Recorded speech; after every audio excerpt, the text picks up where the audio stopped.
Hello, everyone.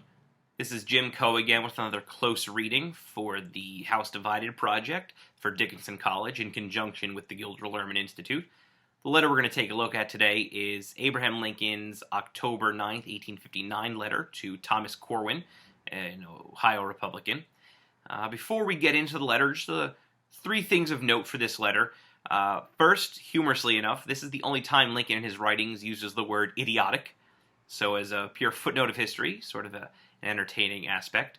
Second, this is one of the strongest declarations Lincoln makes against the proliferation of slavery. He has lost his nomination for Senate, or the race for Senate, rather, in early 1859, in January. He does not get the Republican nomination until 1860 in Chicago, so he has a year here where he's kind of in limbo. He returns to his law practice, but he's quietly soliciting some support for next year's Republican presidential nominee. And in this time, he stakes out a very bold case against the spread of slavery. And finally, of note, is the fact that this letter is written to Thomas Corwin, who is a leading Ohio Republican, and this letter, in fact, may start the ball moving on the Lincoln nominee for presidency. So with those three things in mind, let's get into the bulk of the letter right now. The letter begins. My dear sir, reaching home yesterday, I for the first received yours of September 24th. I reply in a hurry because of the sentence in your letter in these words. I was sorry to hear from you that a moderate man on our side would lose Illinois by 50,000. Whether you understand me as having said this in the speech at Cincinnati or somehow else, I am not certain. But I am certain I have not meant to say it anywhere. I did say at Cincinnati that a candidate who shall turn up his nose at the Republican cause could not carry Illinois by 50,000, but I am not considering such a man as a moderate man on our side. I understand such a man as not being on our side at all, and as seeking to drive us to abandon our side selves. They know we would organize to prevent the spread and nationalizing of slavery, and yet they tell us they are tired of this view. And they invite us to abandon this view and join them against the administration on the tariff, extravagances, live oak contracts, and the like, the very old issues upon which the Whig Party was beat out of existence. Lincoln here argues that what he said in Cincinnati and what Corwin heard in Cincinnati are two very different things. They're having a disagreement over the idea of a moderate candidate. Lincoln does not think Corwin's definition of a moderate man will ever succeed in any election. Lincoln is telling Corwin, your idea of a moderate man will in fact lose 50,000 votes short of the election in Illinois. But Lincoln claims that if they have a stronger candidate, somebody who is vocal against the proliferation of slavery, they can carry the state of Illinois. And furthermore, Lincoln says that Corwin's definition of a moderate man is not that at all, and is actually more of a detriment than a middleman. So Lincoln continues the letter. Now, I have expressed and today repeat that such an arrangement would lose Illinois by 50,000. What he refers to here is the Cincinnati speech that Corwin is following up on. Lincoln was in Cincinnati on a two-day speaking tour on September 16th and 17th. On the 16th, he gave two speeches in Columbus, stopped in three cities on the 17th, the third of which being Cincinnati, and gave what is considered by those who were there to be one of the most successful speeches of Lincoln's life. So successful, in fact, that Lincoln repeats the blueprints of this speech almost verbatim in his Cooper Union speech only a few short months later. And the Cooper Union speech is given the credit as the speech which secured Lincoln his presidency. So, just so we have in mind, that's how successful this Cincinnati speech is. Lincoln's letter continues.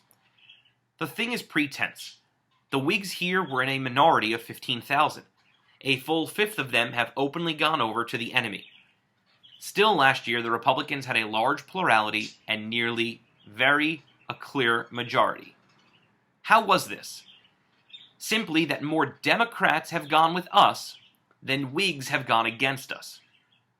What brought these Democrats with us? The slavery issue. Drop that issue, and they have no motive to remain and will not remain with us.